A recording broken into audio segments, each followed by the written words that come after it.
Hello guys, હમણાં તો બહુ બધાને IELTSની અંદર 6 ઉપર બેન્ડ હોય ને તોય ઇન્ટરવ્યૂ આવવા માંડ્યા છે. તો એમાં અમુકને રિજેક્શન આવે છે. એને કયા કયા ક્વેશ્ચન પૂછે છે એની હું અલગથી રીલ્સ બનાવે, બટ રિજેક્શન આવે ને તો એમાં કાંઈ બીવાની જરૂર નથી.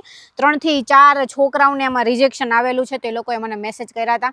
તો હું ખાલી એમ જ કહેવા માંગુ છું કે જો રિજેક્શન આવે ને તો તમને એવું થાય ને કે ભાઈ આ જે ફાઇલ મૂકી ત્યાંથી નથી થાય, એમ તો ભાઈ બીજે વહી જવાનું. એટલી લોકો તમને હેવી સપોર્ટ કરશે.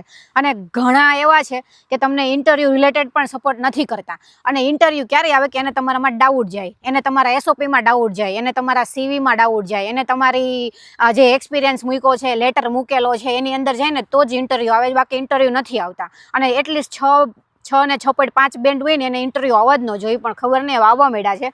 પણ વિઝા રિજેક્ટ થાય ને તો મારી આગળ એવા કેસેય છે કે જેને વિઝા રિજેક્ટ થઈ ગયા હોય, બીજી વારે થઈ ગયા હોય ને ત્રીજી વારમાં એને થઈ ગયું છે, મતલબ અહીંયા જર્મની આવી ગયેલા છે.